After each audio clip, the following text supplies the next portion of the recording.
Fala aí galera, beleza? Guilherme na área. Pessoal, antes de começarmos, dá um joinha aí pra nós, se inscreva no canal, ativa o sininho e vamos lá para mais uma aula de Circuitos 1. Pessoal, na aula de hoje nós vamos meio que mudar de assunto aqui totalmente no curso e nós vamos passar a falar de elementos que são capazes de acumular energia e mais para frente, nas próximas aulas aí, nós vamos estar interessados em introduzir esses elementos acumuladores de energia em circuitos elétricos. E eu acho que não preciso nem dizer que vai complicar bastante a nossa análise, né? A análise vai ficando cada vez mais complicada. E por quê, pessoal? Vejam, quando eu introduzo elementos que são capazes de acumular energia nos circuitos, as tensões e correntes ali, por todos os bipolos passivos e ativos do circuito, passivos, né, sendo até mais específico, elas vão passar a depender do tempo, tá? Vai entrar aquela história de regime transitório, depois regime permanente, enfim, vai complicar um pouquinho a nossa análise. E talvez seja até intuitivo em pensar, vamos pensar, por exemplo, nos circuitos que nós estávamos trabalhando até agora, né, que são circuitos puramente resistivos, sem elementos que acumulam energia. Nesses tipos de circuitos puramente resistivos, quando você liga, energiza o circuito ali, aparecem naturalmente tensões e correntes nos nossos resistores. E o resistor ele tem uma propriedade interessante, né, que é o efeito Joule. Tipo, quando vai cair uma tensão, por ele vai passar uma corrente, e aí você calcula a potência, a energia relacionada a isso, né, em função do tempo, e essa energia ela vai ser puramente dissipada. Ou seja, a energia que é gerada ali, né, transferida da fonte do circuito para o resistor, é automaticamente eliminada por efeito Joule, vira calor, simples assim. Só que nos capacitores e indutores isso não vai acontecer. Eles são capazes, esses elementos, de ir acumulando energia, né? Então faz sentido você pensar em um período de carga desses elementos, o elemento aqui está se carregando e depois descarga, que ele vai se descarregar. Então, através disso, talvez até fique intuitivo você pensar que as correntes e tensões nesses bipolos, em todo o circuito, né, que contiver elementos acumuladores de energia, passarão a depender do tempo. Então vai complicar um pouquinho, na verdade não, né? Vai complicar bastante a nossa análise, e essa é a ideia. E finalmente, né, pessoal, quem são os elementos acumuladores de energia? Logicamente eu estou falando dos indutores e capacitores, ok? E aqui, pessoal, um vídeo introdutório, né, só para a gente entender o básico aí desses elementos, e nas próximas aulas nós vamos entrar a fundo em cada um dos elementos, e aí, mais para frente, nós vamos passar a introduzir esses elementos em circuitos elétricos e analisar, fazer várias análises aí, enfim. Vamos lá, vamos começar aqui, pessoal. Ó, o que eu desenhei aqui para vocês, estão vendo dois desenhos, né? Primeiro aqui é o indutor, tá aqui o indutor, e do lado direito o capacitor. Vamos falar do indutor primeiro, rapidinho aqui. O que é um indutor, né? O indutor é basicamente um núcleo, ele é constituído por um núcleo, certo? E por esse núcleo você começa a enrolar fio. Beleza? Então enrola ali um monte de fio, é um conjunto de fio e esses enrolamentos, eles têm um nome, né? A gente chama de espiras. Então o indutor ele tem N espiras, perfeito? Então é um núcleo basicamente com várias espiras enroladas, né? Fio condutor, obviamente. Essa é a ideia básica de um indutor. E qual que é a ideia assim, onde a gente quer chegar com o indutor, né? Tem uma propriedade do eletromagnetismo ali que diz o seguinte: quando você faz passar corrente por um fio, corrente elétrica, e ainda mais um fio enrolado ali, enfim, né, você gera um campo magnético. Aí está a ideia do eletromagnetismo, né, pessoal? Se você quiser entrar lá em Física 3, por exemplo, equações de Maxwell, enfim, aqui não é a ideia é aprofundar nisso, né, mas usar esse princípio aqui na análise de circuitos. Então vejam, fiz passar corrente elétrica por um fio, esse fato gerou um campo magnético, esse campo magnético vai gerar um fluxo magnético, tal que esse fluxo magnético vai fazer aparecer uma tensão induzida no próprio indutor, ok? Então isso é bem interessante, né? Todos esses princípios utilizados aqui. E o indutor, o que é mais interessante dele é que ele é capaz, né, de acumular energia no seu campo magnético, ok? Então, o indutor está relacionado com o campo magnético. Vou até anotar aqui para você. Ó. O indutor está relacionado com o campo magnético. Vou escrever aqui, ó, campo magnético. E isso se dá, pessoal, esse acúmulo de energia no campo magnético se dá na forma de corrente elétrica. Então, o indutor, só por hora, né, para você ter essa ideia ainda vaga na cabeça, enfim, o indutor ele está relacionado com o campo magnético e o acúmulo de energia se dá na forma de corrente elétrica. Perfeito? Está aqui uma ideia bem básica, né? Isso aqui tem muita relação lá com a lei de Faraday, na verdade é pura relação com a lei de Faraday. Nós vamos ver isso aqui claramente nas próximas aulas. Por hora, pensa assim, ó, o indutor acumula energia no campo magnético, gerado ali, e isso se dá na forma de corrente. E isso vai ficar mais claro para você quando eu apresentar a formulinha da energia, ok?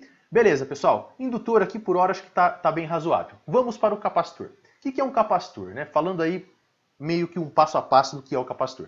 O capacitor é um bipolo também, que vai ser introduzido ali, ele acumula energia, assim como o indutor, mas ele tem uma forma diferente, né? Vejam, ele é formado aqui por duas placas paralelas, vejam, a gente representou aqui como duas placas paralelas, e essas placas elas são separadas por um dielétrico, né? Ou seja, eu não tenho contato físico aqui, ó, entre as duas placas. Essa é a básica ideia. E um dielétrico famoso é o ar, tá? Geralmente é o ar. E nos circuitos, pessoal, já vou mostrar para vocês daqui a pouquinho, pelo fato desse tipo de capacitor, que é um dielétrico ali, duas placas paralelas, né, separadas por um dielétrico, pelo fato dele ser o mais utilizado, a representação no circuito, você vai ver, vai ser duas barrinhas assim, serão duas barrinhas paralelas entre si. Por que eu estou falando isso, né, pessoal? Porque o capacitor de placas paralelas não é o único tipo de capacitor. Você tem ali também capacitor com placas, um capacitor esférico, capacitor cilíndrico. Entretanto, a gente vai usar o de placas paralelas aqui mesmo. Tá. Qual que é a moral da história, né? O que é o mais interessante no capacitor? O mais interessante é que mesmo que eu não tenha contato físico entre essas placas, aqui dentro vai surgir um campo elétrico. Tá? Vai surgir ali um campo elétrico nos terminais desse capacitor, ali entre as placas paralelas, e esse campo elétrico é capaz, através dele, de você acumular cargas, né? Ou energia, vamos pensar em energia. Você tem um acúmulo de energia no seu campo elétrico, no campo elétrico ali entre as placas paralelas do capacitor, e isso se dá na forma de tensão. Tensão elétrica, diferença de potencial. Portanto, eu já vou escrever aqui, ó, que um capacitor ele tem relação com um campo elétrico, tá? Vou escrever ali, ó, ele tem relação com um campo elétrico. Vou escrever bem rapidinho aqui, pessoal, desculpem pela letra.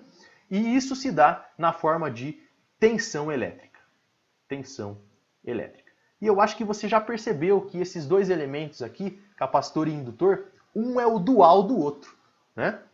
Enquanto o indutor acumula energia no seu campo magnético, e isso se dá na forma de corrente, o capacitor ele acumula energia no seu campo elétrico, e isso se dá na forma de tensão. É mais ou menos o dual, tipo fonte de tensão, fonte de corrente, tá? É por aí, a gente chama de dual, porque tem essa questão de dualidade, querendo ou não. Ok? Beleza, pessoal, acho que por hora é isso aqui. Vamos lá, agora vamos brincar um pouquinho aqui com as convenções em circuitos elétricos e vamos começar pelo nosso velho resistor, porque é só para introduzir e fazer até uma revisãozinha aí, para depois a gente entrar nos indutores e capacitores. Pessoal, o resistor está bem aqui, ó. Nós já conhecemos o resistor, representado por uma cobrinha, a resistência desse resistor aqui a gente chama de R, e vamos lá, vamos colocar as nossas flechinhas aqui. Eu vou dizer que tem uma corrente descendo aqui pelo ramo onde o resistor está, num circuito, por exemplo, chamo essa corrente de I, vai me gerar uma diferença de potencial nesse sentido aqui, ó. Essa diferença de potencial eu vou chamar de V, e notem que aqui nós estamos seguindo as nossas convenções, ó. Corrente entrando pelo terminal de maior potencial. E se isso acontecer, eu posso simplesmente escrever a lei que me permite relacionar tensões e correntes em um resistor. Quem é essa lei? Eu vou escrever aqui, ó, que V é igual a R vezes I. Isso a gente já sabe, né, pessoal? Já usamos muito. E aí nós vimos também, Guilherme, mas espera aí, e se eu inverter o sentido dessa corrente aqui, ó, ela começar a subir aí nesse ramo do resistor? Pô, mas aí contrariou a nossa convenção, né? A corrente ela vai começar a sair do terminal de maior potencial. E aí eu coloco um sinalzinho de menos e nós vimos tudo isso. E a boa notícia, pessoal, é que a gente vai usar essa convenção para os outros dois bipolos que vão entrar aí também, indutores e capacitores. Vamos ver como é que fica isso? Vamos lá. Vamos começar a estudar cada um dos bipolos. Vamos começar, pessoal, pelo indutor, que é o primeiro aqui, ó.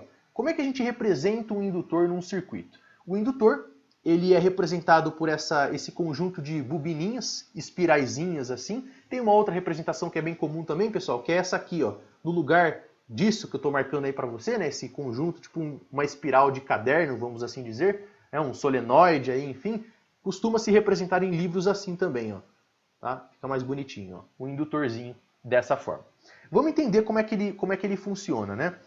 Ele tem uma propriedade intrínseca do material ali, enfim, e essa propriedade, assim como o resistor possui a resistência, que é uma propriedade ali do material, que depende das dimensões ali, enfim, o indutor também tem isso, certo? E essa propriedade ela é chamada de indutância, e ela é representada pela letrinha L, ok? E ela é dada em Henrys.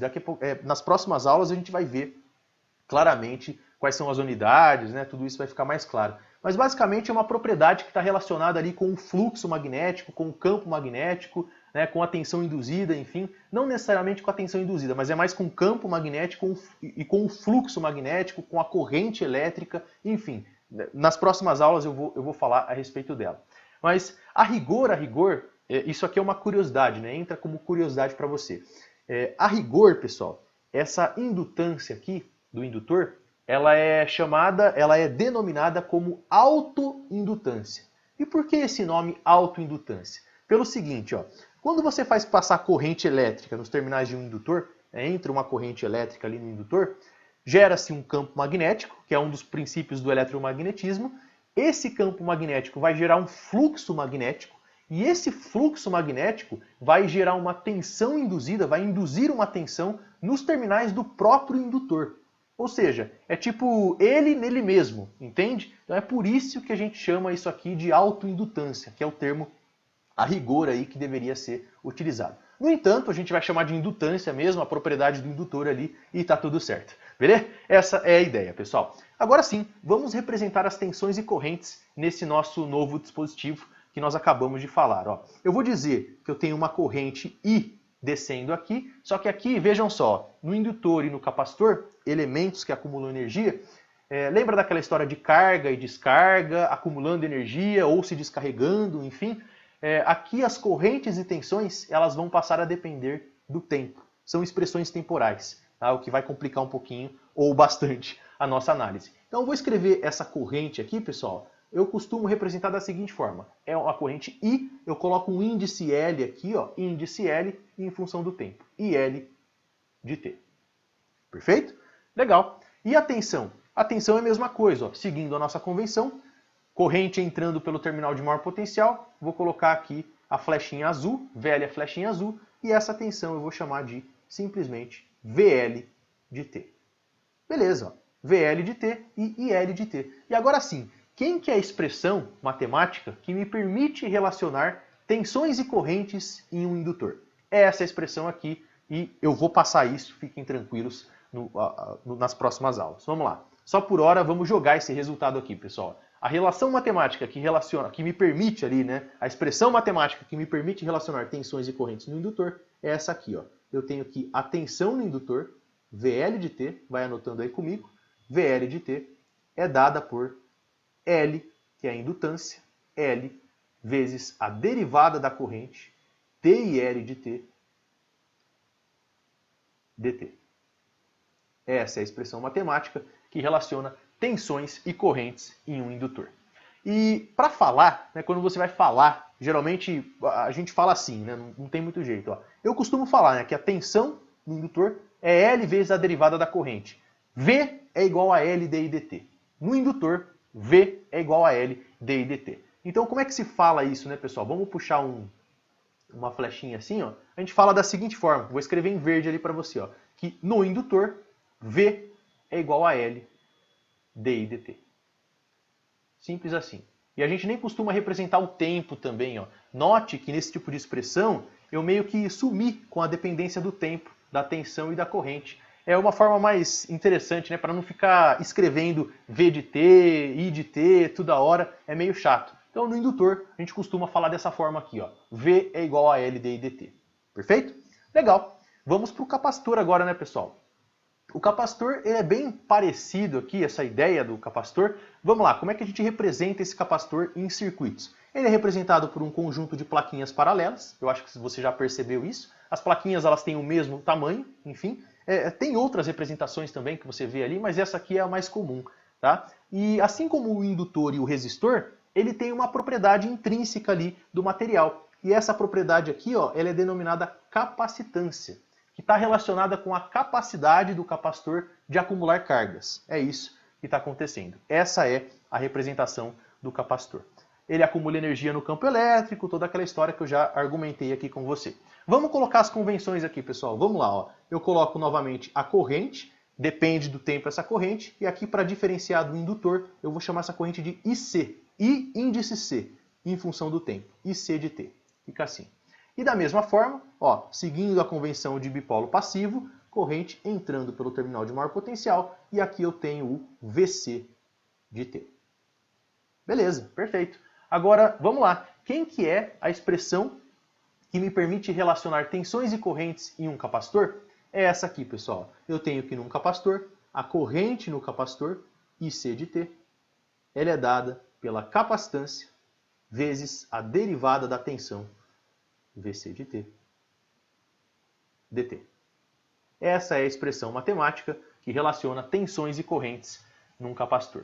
A gente pode até fazer uma analogia, né? Tipo, olhando para o capacitor aqui embaixo, ó, essa expressão que eu estou marcando para você é a lei de Ohm do capacitor, e ali em cima no indutor, essa aqui, ó, que eu estou marcando aqui para você, é a lei de Ohm do indutor. É basicamente isso que está acontecendo, fazendo uma analogia com a lei de Ohm para resistência, né? Beleza. E aqui, pessoal, para o capacitor, eu esqueci de falar aqui, mas não custa nada, né? Para o capacitor, tem uma forma que a gente costuma falar também, né? Que é a seguinte, ó. No capacitor, I é igual a C dV/dt. Escrevo da seguinte forma, C dV/dt. Que é a relação que vocês vão encontrar nos livros aí, enfim, ó. Novamente, nós meio que ignoramos essa dependência do tempo. Ó. Observem que aqui no I, observem que a gente sumiu com o I de T. Né? A dependência do tempo, é uma expressão temporal. É mais fácil para falar, né? E a mesma coisa aconteceu com o V, bem aqui, ó. Sumiu o V de T. Tá? Eu acho que fica bonitinho para falar, né? No capacitor, I é igual a C dV/dt. Eu acho que é isso, pessoal. Basicamente, são essas as ideias. Né? Aqui passamos aí bem o básico do básico mesmo. Eu sei que fica meio jogado, mas é uma aula de introdução, não é verdade? E nas próximas aulas a gente vai começar a destrinchar, né? A debugar cada um dos elementos, as propriedades ali, enfim. Uma coisa muito comum também, né? É o comportamento desses dois elementos em corrente contínua. Tudo isso vai ser passado de uma forma organizada aqui no curso. E tem mais uma coisinha que eu acabei esquecendo de falar aqui, lembrei agora, que é o seguinte, ó. Vamos olhar para o indutor, para o capacitor, perdão, aqui embaixo, e a mesma coisa vale para o indutor também. E a pergunta que eu te faço é a seguinte: ah, Guilherme, mas olha para essa convenção aqui, ó. Nossa convenção é corrente entrando pelo terminal de maior potencial, não é? Beleza. Ah, mas e se eu inverter essa corrente aqui, ó? Ó, inverti a corrente, inverti o sentido da corrente, estou fazendo ela em rosa para você, e C de T. Aqui nós estamos colocando, contrariando a convenção, né, pessoal? Saindo pelo terminal de maior potencial. Eu coloco um sinalzinho de menos na expressão do capacitor ali também? E a resposta é sim. Tá? Vale exatamente a mesma ideia do que valia lá para o resistor. Coloco lá, ó, vou até pegar esse C aqui, ó, pegar o C da capacitância e vou simplesmente colocar um sinalzinho de menos ali, porque eu tenho que indicar. A nossa convenção é corrente entrando pelo terminal de maior potencial. Se ela estiver saindo pelo terminal de maior potencial, ou entrando pelo terminal de menor potencial, no caso, né, eu tenho que indicar isso matematicamente, e é por meio de um sinal de menos. Beleza? Beleza, pessoal. Eu acho que por essa aula de introdução tá show de bola. Nas próximas aulas nós começamos a entrar nos elementos aí de fato. Né? Aguardem aí que tá muito legal, pessoal. Muito obrigado pela atenção, um abraço e fiquem todos com Deus.